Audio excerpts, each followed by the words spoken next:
Hey guys, welcome back to my channel beauty doll. मैं हूँ डॉली। तो गाइस, कैसे हो आप सब? आई होप सो कि आप सब लोग बहुत अच्छे होंगे गाइस। तो गाइस, अभी है शाम का वक्त, शाम का समथिंग बज रहा होगा 8 और यहाँ पर आ चुके हैं मेरे घर में बहुत सारे मेहमान।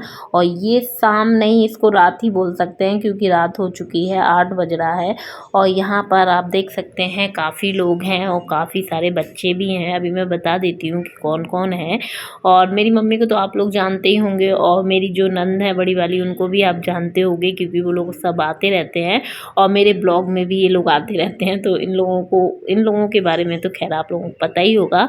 और ये जो नए लोग हैं इनके बारे में भी मैं थोड़ा सा बता ही देती हूँ आपको। तो गाइस, ये जो लोग हैं ये काफ़ी ज़्यादा भाई खासी हैं एक तौर से, क्योंकि ये जो मेरी बड़ी वाली नंद है, और आप लोगों को पता ही होगा ये मेरे घर के पास ही रहती हैं। जैसे मेरा मायका घर के पास है तो मेरे ससुराल से भी घर के पास कोई ना कोई रहता ही है। तो ये जो मेरी नंद है उनकी बेटी हैं, और उन बेटी की मतलब 2 लड़कियां, एक बेटा है। आप देख सकते हैं सब लोग बैठे हुए हैं यहाँ पर। और मेरे जो नंदोई हैं, मतलब जो मेरे जीजा जी हैं, वो भी आए हुए थे।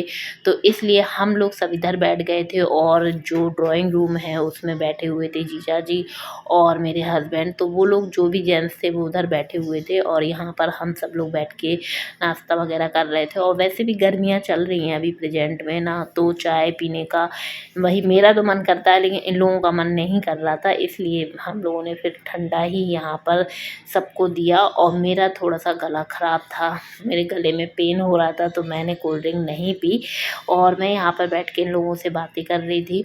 और अभी गाइस, जैसे कि मैंने पहले भी बताया कि रात का 8 बज रहा था, और मुझे थोड़ा सा इन लोगों के बारे में नॉलेज थी कि इनको आना है। क्योंकि दीदी क्या, जब ये आई थी दीदी, मैं इनको दीदी ही बोलती हूँ क्योंकि मेरे से तो बड़ी होंगी, तो इसलिए मैं दीदी ही बोलती हूँ। और वैसे तो मेरी भांजी लगती हैं, लेकिन फिर भी अच्छा नहीं लगता है तो मैं दीदी बोलती हूँ। और यहाँ पर जब मुझे पता चला कि इनको आना है, तो मैंने जो खाना पीना था वो पहले ही बना लिया था। क्योंकि जब भी कोई आता है ना गेस्ट घर में ना, तो फिर उसको भरपूर समय देना पड़ता है। और वैसे भी मेरे घर में सिर्फ मैं हूँ और मेरे हस्बैंड और बच्चे ही हैं, कोई और नहीं है कि हाँ उनके पास बैठ जाएगा, मैं अपना काम कर लूँगी।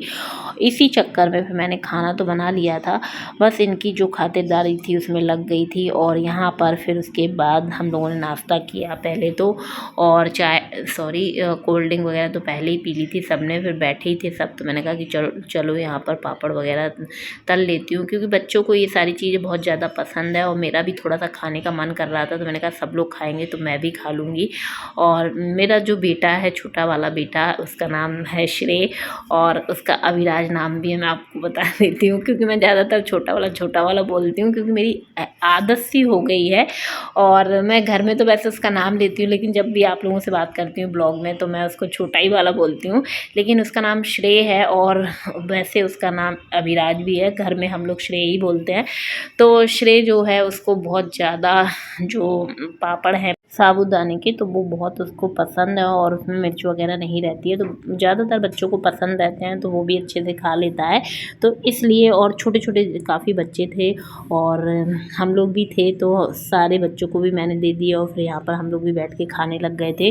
और मम्मी जो है वो थोड़ी देर बैठी थी और फिर उसके बाद चली गई थी। और ये जो है वो दीदी का बेटा है, और छोटा सा है ये, अभी शायद 2 साल का या 2.5 साल का होगा, मुझे पता नहीं है, लेकिन हाँ इतना तो हो गई।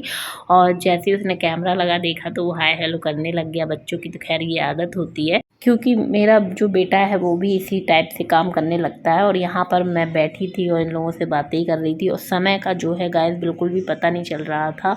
और वैसे भी आप लोग देखते ही होंगे कि मेरे घर में कोई ना कोई आता ही रहता है, मेहमान जो है आते ही रहते हैं, और मैं भी अपनी मम्मी के यहाँ चली जाती हूँ, लेकिन मेरे घर में तो 1-2 दिन छोड़ के कोई ना कोई आ ही जाता है।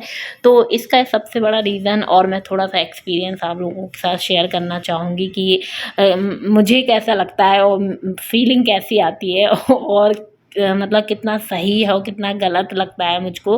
तो वो सारी चीज़ें मैं थोड़ा सा आप लोगों के साथ शेयर करूँगी। और ये मेरे नंदोई हैं जो जा रहे हैं, तो वो पहले ही मतलब निकल गए थे, और उसके बाद दीदी लोग सभी लोग चले गए थे। लेकिन जब भी कोई मेहमान आता है ना गाइस, तो सीरियसली इतना काम बढ़ जाता है। कोई भी हो, चाहे 1 शख्स आए या 2 शख्स आए या फिर 4 आए 10 आए, काम तो मुझे ऐसा लगता है कि बहुत ही ज़्यादा मेरे लिए बढ़ जाता है। और ये हमेशा ही की बात रहती है, क्योंकि मेरे घर में जो है वो आना जाना लगा ही रहता है, क्योंकि मेरे ससुराल वाले जो लोग हैं वो भी मतलब आते जाते रहते हैं, क्योंकि जो मेरी बड़ी नंद हैं तो वो भी घर के पास ही रहती हैं, तो उनका भी आना जाना लगा ही रहता है। और जो मेरी मायके वाले हैं तो आप लोग देखते ही होंगे कि वो लोग भी आते ही जाते रहते हैं। लेकिन कभी कभी कोई कोई चीज़ें ऐसी होती हैं कि जैसे कि अभी रात का समय है और मुझे बहुत सारे काम थे दूसरे, तो वो सारे काम मैंने मतलब इग्नोर कर दिए और उनको टाइम देना ज़रूरी समझा। और ये भी रहता है कि हाँ, कभी मन होता है काम करने का, कभी नहीं होता है, लेकिन फिर भी जब कोई आ जाता है ना तो हम उसको मतलब अपने हाथों से ही लेते हैं कि हाँ चलो ये रिलेटिव है, और रोज़ रोज़ रिलेटिव नहीं आते हैं। लेकिन ये चीज़ें तो बाई चांस ही होती हैं कि कभी मतलब मेरा मन नहीं है काम करने का और कोई आ जाए और मैं मतलब ऐसा लगे मुझे कि हाँ ये शख्स क्यों आ गया, लेकिन ऐसा मुझे बहुत ही बाई चांस रेयर केस लगता है। लेकिन नुकसान तो 1% ही मैं कहूँगी कि नुकसान तो 1% ही रहता है कि हाँ, हमारे घर के पास अगर हमारे रिलेटिव रहते हैं ना तो उसका नुकसान तो 1% है, लेकिन फ़ायदे उसके कितने सारे हैं वो भी मैं थोड़ा-सा आपको बता देती हूँ। कि मुझे कभी भी अगर रात हो, दिन हो, कुछ भी हो, धूप हो, बरसात हो, कुछ भी हो, तो सबसे पहले तो मेरे मायके वाले, मेरा भाई, मेरा क्योंकि एक ही भाई इधर रहता है और 2 भाई तो बाहर ही रहते हैं, आप लोगों ने देखा ही है। और जब दूसरा भी होता है तो वो भी कभी भी किसी की ज़रूरत पड़ती है तो वो हमेशा ही पहले से पहले आ जाते हैं।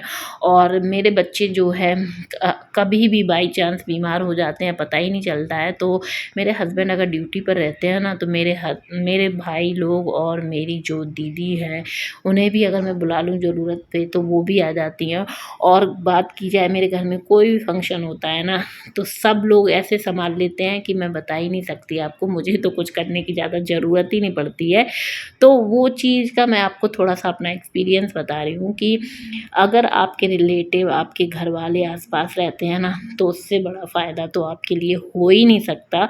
बस ये रहता है कि बाई चांस कभी ऐसा होता है कि कोई आ जाए और आप आराम कर रहे हो या फिर कोई काम है और कोई आ जाए, तो वो 1% की बात होती है कि हाँ, मन ख़राब हो गया हो, लेकिन फ़ायदे उसके बहुत ज़्यादा हैं, क्योंकि ये सारी चीज़ें मैं बहुत मतलब खुद महसूस करती हूँ।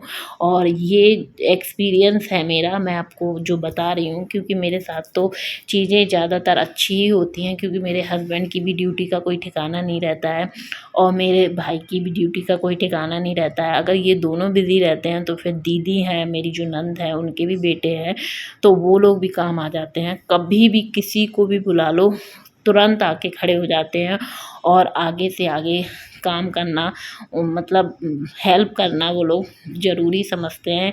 बस आप एक फ़ोन कर दो और तुरंत मतलब चले आएँगे, ये कुछ भी नहीं है, अपने सारे काम छोड़-छाड़ के वो लोग चले आते हैं मदद करने के लिए। और मुझे मदद की जब भी ज़रूरत पड़ती है, जैसे कि मेरा अगर कोई बच्चा बीमार हो जाए, जब मेरे हस्बैंड ना हों, घर पर ड्यूटी पर हों, या फिर कभी ऐसा हो जाता है मुझे कहीं जाना हो अर्जेंटली, तो सब लोग मतलब इतनी हेल्प कर देते हैं जिसकी कोई हद नहीं है। तो वो सारी चीज़ों से मैं बता रही हूँ। और वैसे भी गाइस जब पास में लोग बाग रहते हैं ना तो अगर अपना मन है कहीं जाने का, मिलने का, जैसे मेरे मायके वाले सब इधर ही रहते हैं, तो मुझे कभी भी उनसे मिलने का मन होता है ना तो बहुत ही अच्छा लगता है, मैं तुरंत जाके मिल आती हूँ। मुझे ये नहीं सोचना पड़ता है कि हाँ बैग लगाऊंगी या रिजर्वेशन कराऊंगी या फिर मुझे बहुत दूर 2 दिन के बाद जाना पड़ेगा, जो कि मुझे पहले लगता था, क्योंकि मैं जब चेन्नई में रहती थी तो मुझे 2 दिन लगते थे आने में और फिर जाने में बहुत दिक्कत होती थी। लेकिन आज की डेट में भगवान ने मेरी एक प्रार्थना जैसे सुन ली हो कि हाँ मैं यहीं सेट हो गई हूँ अपने घर के पास, घर वालों के पास, तो बहुत मतलब खुशी होती है। और ये सारी चीज़ें मैं थोड़ा-सा आपको अपना एक्सपीरियंस इसलिए बता रही हूँ, क्योंकि कुछ लोग ये सोचते होंगे कि मैं जब भी ब्लॉग डालती हूँ तो कोई आ जाता है अगर, तो मैं अपने ब्लॉग में शामिल कर लेती हूँ। अगर आप लोगों के मन में ये लगता हो कि हाँ इनके घर में कितने सारे लोग आते रहते हैं, तो इसलिए मैंने थोड़ा-सा आपको बताया कि इसके मुझे फ़ायदे ही हैं, नुकसान कुछ नहीं है।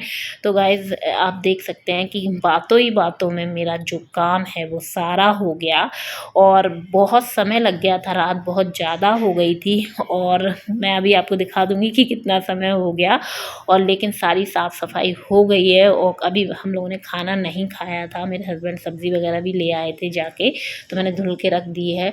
बर्तन वगैरह बहुत सारे हो गए थे, सारा काम साफ़ सफाई घर की आप लोगों ने देख ही ली होगी कि मैंने बातों ही बातों में कर ली आप लोगों को अपने बारे में सुनाते सुनाते। और यहाँ पर मैं आपको दिखा देती हूँ गाइस कि कितना समय हो गया है और बच्चे बराबर से खेल रहे हैं, क्योंकि जब तक इन्हें सुलाओगे नहीं तब तक ये सोएंगे तो है नहीं, दोनों की दोनों खेल रहे थे। और यहाँ पर जो टाइमिंग है 10:30 बज चुका था और हम लोगों ने भी खाना नहीं खाया था, तो अब खाएंगे गाइस हम लोग खाना। और मैं इसी के साथ कर दूँगी वीडियो का एंड। वीडियो पसंद आई तो वीडियो को ज़रूर से लाइक कर दें, चैनल को सब्सक्राइब कर लीजिएगा और ऐसी वीडियो देखने के लिए मेरे चैनल से जुड़े रहिएगा। तो चलिए मिलते हैं अपने नेक्स्ट वीडियो में। Okay, bye bye, love you all guys.